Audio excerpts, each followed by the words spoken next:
segundo, los derechos de la población penitenciaria y el diagnóstico nacional en el sistema penitenciario. El tercero, las atribuciones y actuación del juez de ejecución de sentencias. Y ponemos a consideración de ustedes esta orden de día. Si ustedes no tienen ningún inconveniente o aportar algún punto de discusión más, les pido se manifiesten levantando la mano.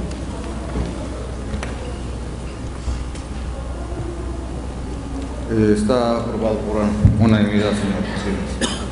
Muchas gracias. Bueno, pues para dar paso al desahogo de esta orden del día y para discutir el primer punto, les pido a los señores Beltruz y al señor Bruce Ornstein de esa carta por mí que proceda con la instrucción del tema nuevo modelo de centro de detención.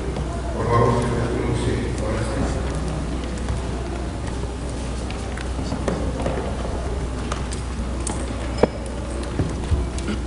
Buenos días. En primer lugar, deseo agradecerles por haber invitado a CJA a una ciudad tan hermosa y por ofrecernos esta oportunidad de compartir algunos de los trabajos con los que hemos estado ayudando al subsecretario Patiño y a su personal durante los últimos 2 años. Hemos aprendido mucho y hemos entablado muchas amistades y relaciones profesionales valiosas. Y decimos haber sido de igual valor para México y el sistema penitenciario federal. Esperamos con ansias la próxima fase para presentar el programa del modelo federal para el funcionamiento de las facilidades. Para dejar de castigarlos con mi patético español, hablar en inglés y un profesional les ofrecerá una traducción al español para que comprendan.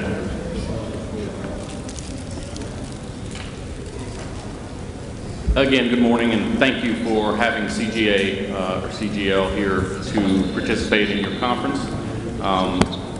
We are truly humbled and honored to be here amongst you. And we, again, appreciate the opportunity to present the model program that Senor Patiño and his staff and the Organo and all of SSP has worked so hard in the past 2 years to create. I want to first begin by just giving some idea of what the model program for Mexico is in very simplistic terms. It is a creation of a new philosophy of corrections in the Mexico federal system. And it's something that was developed by your peers with our assistance only, and some professional experiences that we brought from other countries throughout the world that we've worked with in the past.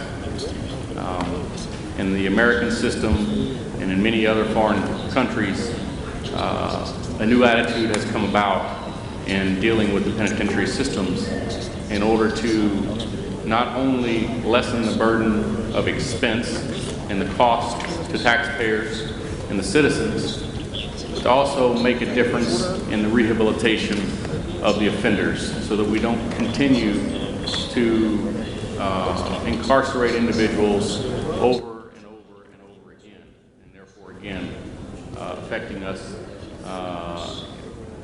financially. Mr. Patiño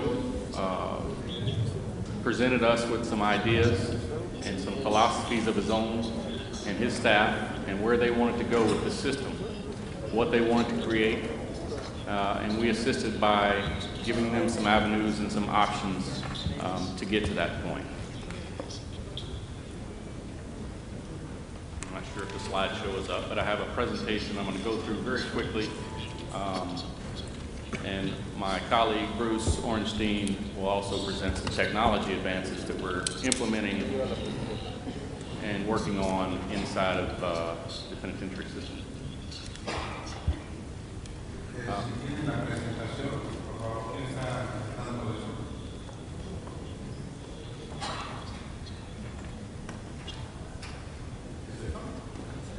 Sí. Gracias.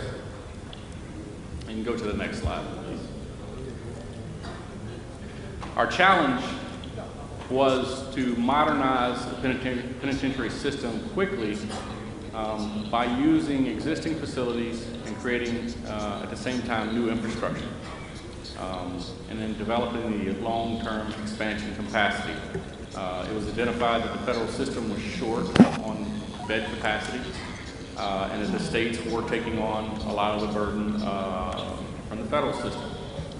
So rather than abandon what infrastructure was in the country already, we had to figure out how we would utilize that infrastructure, those facilities that were 80, 90, or even more complete, but had yet been put into operation. In order to do that, we had to look at the big picture and develop the strategic plan for the country, as opposed to just a focused federal system, state system, or a single facility. So the first task was to develop a strategic plan. The second task was to develop a system model program, which I just alluded to provide a basis for what a federal facility would be in the future. Anything new built would become a part of that model and would follow the philosophy of that model. It's not something that is intended to be point for point specific on every single facility and every situation, but rather a guide for anything in the future that was built. And it, again, follows the long-term strategic plan as opposed to looking at now in the current time and what the current need is, but let's look at what our future needs will be and how do we address those needs. Second, expanding the system capacity, extremely important, and we had to do it quick. And we had some infrastructure again, and we had some space that needed to be utilized. And we also had a professional staff available, not only in the state systems, but also in the federal systems. And they were key and instrumental in the development of the program itself. And then fourth, last but not least, one of the major tasks was to modernize some of the mechanisms within each facility. Let's see what modern features, what equipment, some of the stuff that you've seen outside in the displays, what's available for Mexico. What can we do with it to create a better system and a better environment, not only for inmates that would rehabilitate them, but also, more importantly, what kind of environment do we want our staff to be in? What position do we want to put them in? Something that we had a very hard time accepting and understanding in my country, but in many others as well, is it's not only the inmates that are in these facilities. Our officers that we expect to secure these inmates, that we expect to help rehabilitate these inmates, they live there practically on a daily basis. They've got to be provided with an environment that will be conducive to rehabilitation of these inmates. It's very easy to forget about the officers, and we did it for years and years in the U.S. And finally, I think in the last 20 years, we're realizing more and more that we've got to create the proper environment for our staff to work and feel professional and feel like they're making a difference, and give them the tools to make a difference and not take that for granted. The strategic plan, the future goals of the system, we didn't develop these goals. These goals were given to us.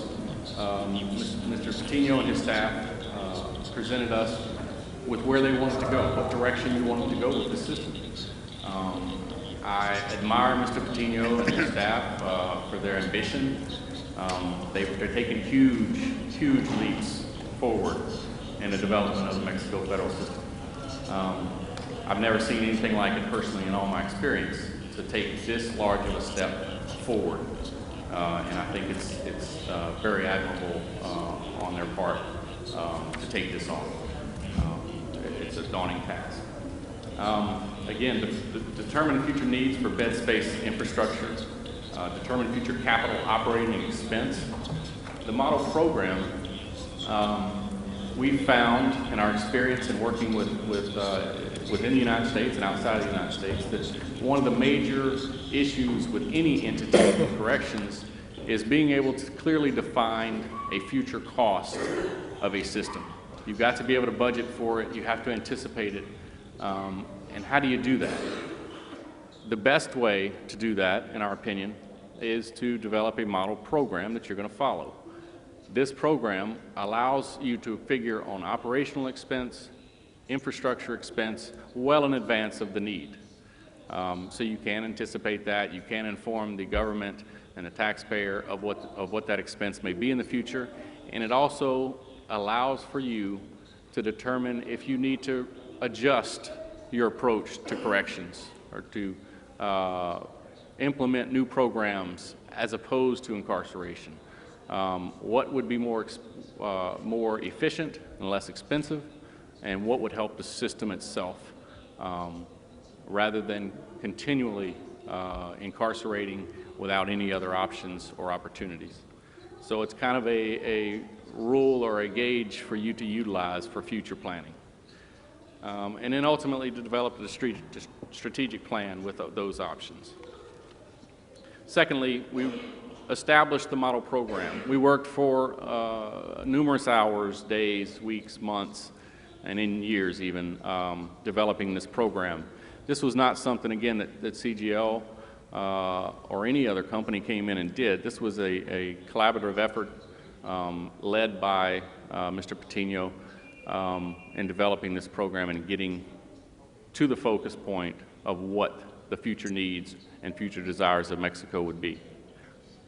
Secondly, we developed space standards so that we're consistent in our system. One of the most important things and one of the most difficult things any country or any correctional entity has is developing a standard and keeping that standard so that there's consistency amongst the entire system. This allows for ease of operations.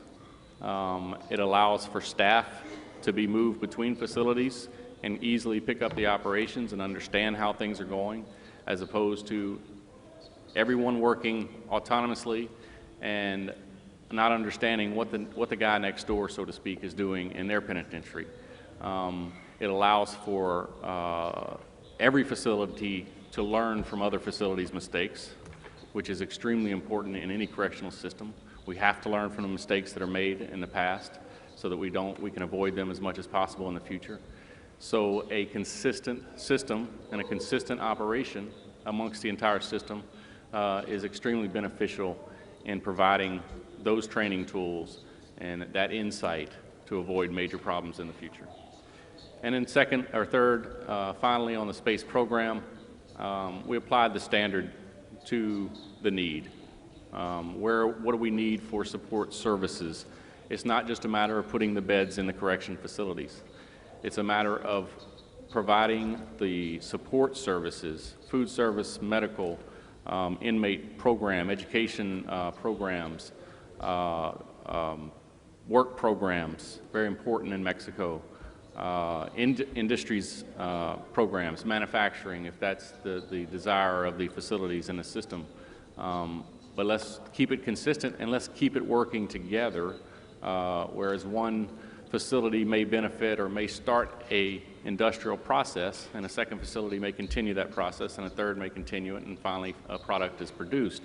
How can that system work together and uniformly create a product that could benefit the system, benefit the country, and also provide the inmate with a marketable trade and experience. So when they get out of prison, hopefully they go to something other than what put them in there in the first place. And then third, also, what can we provide in that prison as a program to assist them in that next step in reintegrating into society?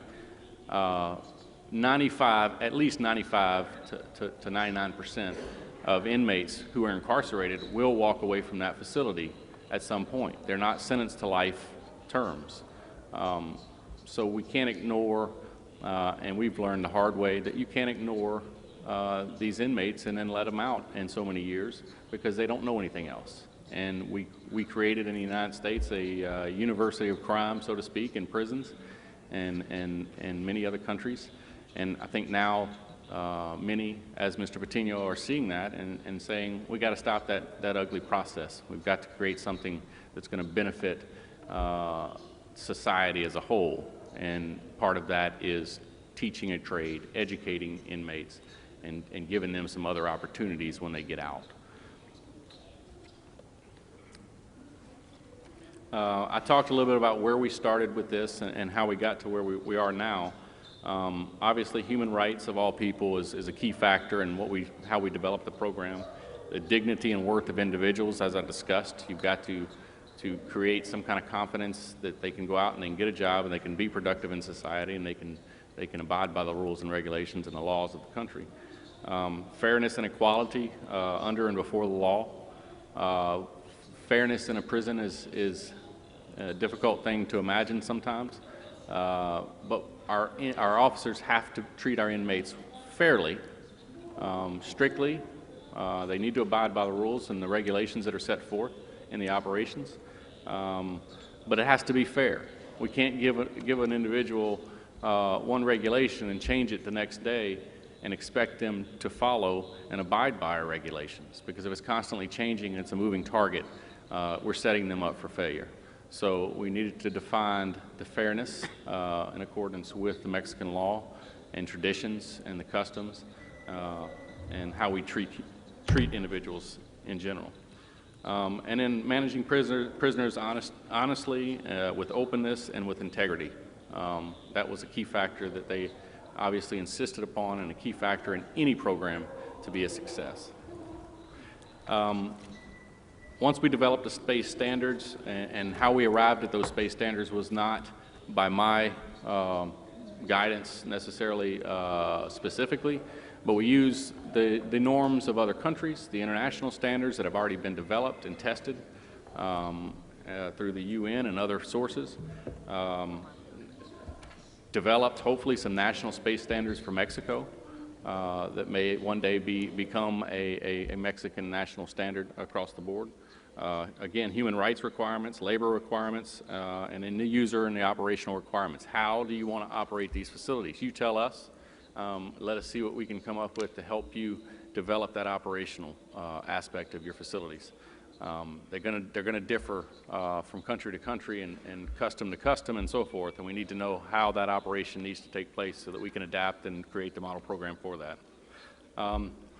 The basis of the program, again, one key point I want to say in here is staff represents the most important resource. Staff many times is overlooked. I can't emphasize that enough. That is your resource for a facility. You can build any facility anywhere using whatever equipment, and you can expend extremely large amounts of money on this facility, but if your staff is not operating that facility properly, you're going to have problems. So they are by far the most important resource that you have as corrections leaders. We've got to train them, and we've got to make them professional, and we've got to make them think professionally. And it's a task, and it's hard to maintain, but that's key and instrumental in keeping a system successful. You can go to the next. Operational conditions. Again, the model program lays out some operational conditions that we need to abide by for security purposes. We have to decide, and we did decide, on the operational approach to running these facilities. Primarily, the approach is direct supervision, which is something that is relatively new in Mexico. It's something that allows for inmates to be treated the way that they act, or in line with the way they act. If they want to behave, if they want to make themselves better, if they want to abide by the rules, then they will be treated a certain way. If they don't, then we have the means to treat them as they are acting.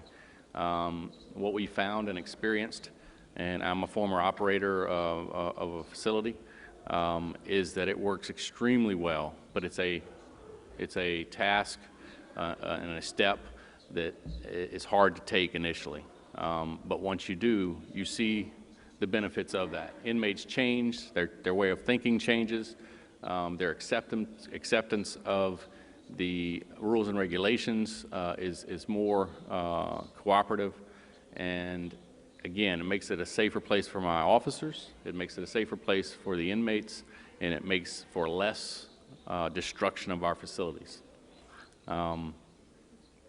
Once we reach that point in the operations, everything gets better, less expensive to operate. Our turnover of turnover of officers is less. We have less coming and going. We have a trained professional staff that sticks with us for long lengths of time and wants to progress through the system and be sitting in one of these positions one day. They've experienced it from the ground level, and they've worked their way up, and they've created a better system overall. We address types of construction, types of finishes, security levels. A maximum security area is not built the same way as a minimum custody area, as we all know. So we set that standard and developed a type of construction for each level, and it addressed specifically why it is that it needs to be that way. All of this is laid out in the model program. And we applied the space standards to develop the initial what we call adjacency diagrams. What needs to be located next to the medical area? What needs to be located near intake? Where do programs need to be located in accordance with the housing units and so forth, down to the very detail of restrooms and janitor's closets and things of that sort. And then finally, there's the last slide that I have, and I'm going to let Mr. Ornstein present some technology that's being implemented. These are just some of the construction, some of the current construction going on in facilities in the country, where we're transforming existing facilities to the new model program, and also some of the bottom pictures there are construction of the precast cells. They're utilized throughout the world now.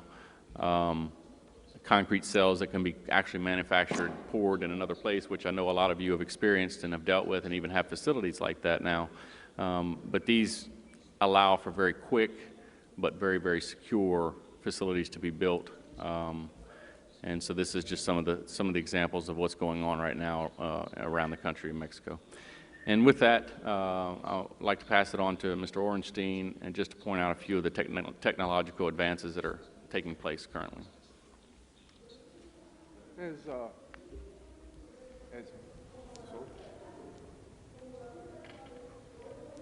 No? It's working? Okay. As Ben has indicated, technology is not intended to replace staff or to take the place of any of the operational requirements that are needed to operate an efficient penitentiary system. Technology is intended to be an enhancement, an improvement, and a way of doing business that makes it more efficient, more complete, and doesn't rely as much on faulty systems. And as we all know, technology is ever emerging. Every day there are new technologies. There is improvement to existing technologies. What we wanted to do in the model program was to develop facilities that can accommodate technology changes, that we build in infrastructures into the new facilities under the model program that allow for change, but that also allow for technology to be built in versus providing technology in an older facility and retrofitting technology in an old structure. It's a lot more difficult, a lot more expensive to do that. So the new model facilities will have an infrastructure that allows for technology to emerge, take advantage of today's technologies, while also allowing for future changes of those technologies. Some examples that I just want to talk about in the emerging technologies that we're providing in the next generation of the facilities are technologies that will assist us in identifying inmate populations, to get away from logbooks or writing down every movement, relying on somebody's memory to record information. That technology can assist in recording that information, and information can be retained and can be brought up efficiently, quickly, and doesn't take up a lot of space to store. Some emerging technologies allow for putting information, identification information, and pictures, photographs, fingerprints, even DNA at the beginning of the process, and that storage of that identification information is maintained with that inmate no matter where he or she goes within the system. The machine that you're looking at currently takes the picture, takes initial identification information, and provides a storage for access that is controlled by administration and policy. The next slide, please.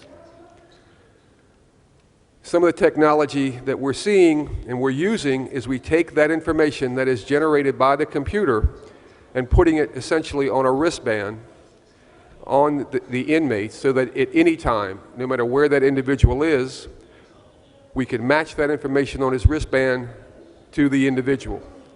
We can restrict movement with that wristband. That wristband, today's technology, has an electronic chip that if the wristband is damaged, if the wristband is broken, if the wristband is removed in any way that is detected within the system immediately, and the individual is then dealt with accordingly. That is traditionally a severe penalty for modifying or attempting to remove that wristband. But that wristband can be placed up against a reader anywhere within the institution, and will tell anybody immediately who this person is, what his restrictions are, what his movement restrictions are, and what classification of an inmate he is, to make sure that he is where he belongs to be within the penitentiary system in the housing. Some other emerging technology is storage of prisoner materials, prisoner possessions. Much like traditional dry cleaning system, storage of property can be very bulky, can be very space consuming. So there are efficiencies and technologies to assist in storage of property so that it doesn't take up as much space and is readily identifiable. Next slide. New generation is what it's called, facilities or contemporary facilities.